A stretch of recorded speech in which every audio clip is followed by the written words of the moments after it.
अस्सलामुअलैकुम स्टूडेंट्स। अच्छा, last time हम लोग 6.3 कर रहे थे, तो 6.3 के लास्ट वाले क्वेश्चन मैंने कहा था कि मैं आपको कल करवाऊंगा कि वो क्वेश्चन नंबर 8 को छोड़ो, क्वेश्चन नंबर 9 और 10 करने। क्वेश्चन नंबर 9 और 10 दोनों एक जैसे हैं, ये थोड़े से डिफरेंट थे, उनसे हटके थे, तो इसलिए मैंने कहा ये मैं करवा दूँगा। तो इसमें अब आप लोग देखें कि उसमें ये चीज़ गिवन थी कि जो क्वेश्चन नंबर 9 है ना, 9 में ये चीज़ गिवन थी, ठीक है। तो इसके लिए आपने सबसे पहले तो नोट करना है, ये x is equal to this दिया, तो इसका मतलब फार्मूला ये x वाला ये यूज़ होगा, ठीक है। फिर दूसरा इसमें क्या किया कि ये x मेरे पास ये चीज़ थी, जब इसका हमने डेरिवेटिव लिया कि d x y d y, मतलब कि इसका डेरिवेटिव लिया, तो आपको पता है कि डेरिवेटिव और इंटीग्रेशन एक दूसरे के उलट होते हैं। मतलब कि ये इंटीग्रल जब डेरिवेटिव लेंगे तो ये इंटीग्रल और ये डेरिवेटिव आपस में कैंसिल हो जाते हैं, ठीक है। और फिर ये एक प्रॉपर्टी होती है कि अगर limit a to b f into a d x हो तो बराबर हो जाता है a to b f into d d t. मतलब इसमें देखो वेरिएबल इधर आप नोट करें, इधर t था तो इधर मैंने y लिख दिया। तो ये इस प्रॉपर्टी की मदद से ना हम लोग ऐसे टिमी एंड एक्स ये चेंज कर सकते हैं, ठीक है। तो इसका जब डेरिवेटिव लिया, ये इंटीग्रल ख़त्म हो गया, हमारे पास सिर्फ ये चीज़ बचेगी, ठीक। और वेरिएबल मैंने देखो कैसे y में चेंज कर दिया, क्योंकि ये y के रिस्पेक्ट ले रहे थे डेरिवेटिव, तो ये बन गया, ठीक है। अब जब इसका दोबारा डेरिवेटिव लिया तो आपको पता है कि स्क्वायर से रूट ख़त्म हो जाएगा, तो क्या रह जाएगा हमारे पास सेकंड स्क्वायर वाई माइनस 1। अच्छा, अब सॉरी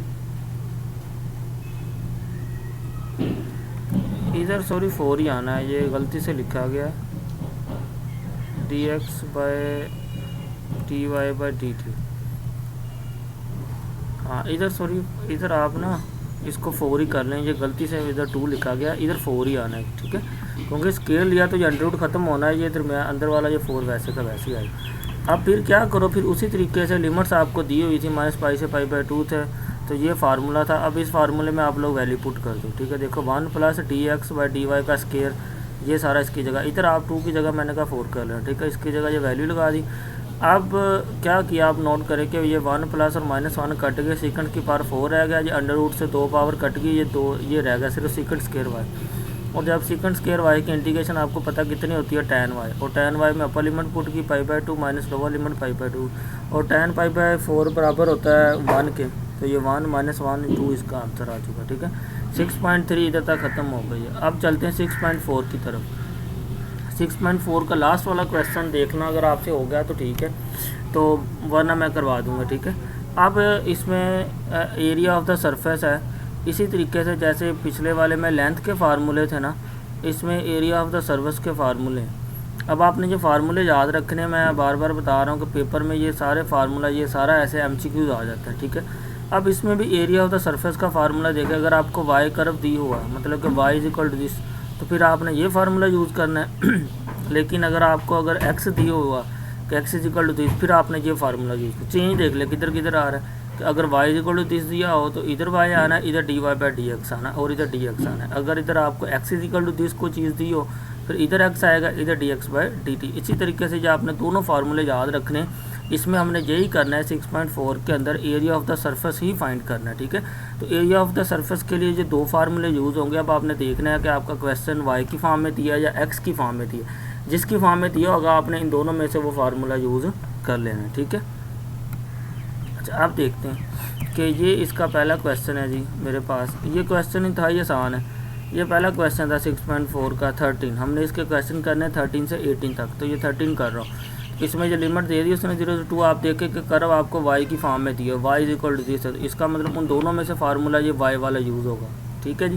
तो सबसे पहले इसमें आपको नज़र आ रहा है कि क्या है कि dy बाई डी एक्स, तो हमने इस y का dy बाई डी एक्स लिया। देखिए पावर शुरू में पावर में से कम, जिस कम की उसका डेरिवेटिव जब बन गया एक्स स्क्वायर ओवर 3। अब इसका एक्स स्क्वायर ओवर 3 का डेरिवेटिव लिया तो जो बन गया एक्स स्क्वायर ओवर एक्स की पावर 4 ओवर 9। अब आप क्या करो, इसमें वैल्यू पुट कर दो। देखिए फार्मूले में लिमिट्स आपको दी हुई थी 0 से 2, इधर लिमिट लगा दी 0 से 2 पाई वैसे लिख दिया। ये इस y की जगह ये कर्व दे दी जो क्वेश्चन में गिवन थी कि y is equal to x cube over 9 था, ये एक्स क्यूब ओवर 9 लिख दिया, इनटू 1 प्लस ये dy बाई डी एक्स का स्क्वायर हमने इधर फाइंड कर लिया, वो कितना है, एक्स की पावर 4 ओवर 9 है।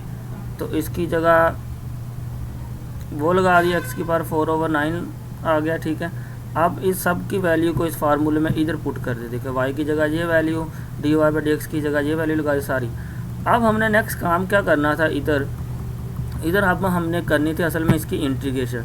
तो जब आपने इसकी इंटीग्रेशन करनी है तो आपको नज़र आ रहा है कि कोई भी फार्मूला नहीं बन रहा, ना कोई समझ आ रहा है, तो उस सूरत में मैंने कहा था आप सब्स्टिट्यूशन कर लेना। फिर सब्स्टिट्यूशन किसको करते हैं, सब्स्टिट्यूशन हम लोग करते हैं कि जी जो हमारे पास अंडर रूट के अंदर पड़ा हो। तो इसमें अंडर रूट के अंदर देखो क्या पड़ा हुआ है, 1 + x की पावर 4/9 पड़ा। तो इसको मैंने सबसे पहले क्या किया, यू लेट कर लिया। देखिए यू लेट कर लिया, इसका डी यू लिया तो मेरे पास ये आ गया 4/9। अब क्वेश्चन में देखें कि हमें ये वैल्यू बनानी थी। एक टर्म ये आ रही है x की 3/9, एक ये dx आ रहा है, तो इसकी वैल्यू देखो साइड पे निकाल ली और ये बराबर किसके आ गया 1/4 du के।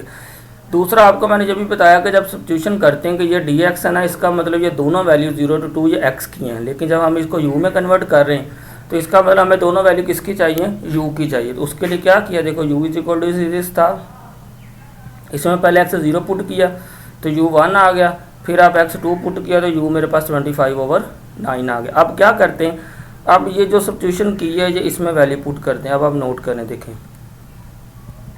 ये 2 था कांस्टेंट, ये 2 कांस्टेंट वैसे ही बाहर चला गया। ये जो टर्म आ रही है x 3/9 और dx, इन दोनों टर्मों की जगह क्या लिखेंगे हम लोग, 1/4 du। तो इसकी जगह देखें लिख दिया जी 1/4 du, 2 कांस्टेंट था बाहर लेके, तो ये सारा हमने लेट किया हुआ है अंडर रूट के अंदर वाला u के, तो ये इसको मैंने लिख दिया u की पावर 1/2। तो ये 2 से 2 कट के ये चीज़ बन गई, π/2 बन गया। अब इसकी इंटीग्रेशन कर लें u की, तो जब इंटीग्रेशन की तो पावर में ऐड किया, डिवाइड किया, 3/2 बन गया। इसको ऊपर जाके ये उलट हो गया, 2/3 बन गया, ये इससे कैंसिल हो गया, π/3 बच गया। अब इसमें आप लिमिट पुट कर दो, पहले अपर लिमिट पुट की 25/9 तो ये बन गया, फिर माइनस लोअर लिमिट 1 पुट की तो 1 आ गया, फिर इसको सिंप्लीफाई किया, सिंप्लीफाई करने के बाद ये मेरे पास आंसर आ चुका। ठीक है, इसके क्वेश्चन आपने करने 6.4 के 13 से 18 तक।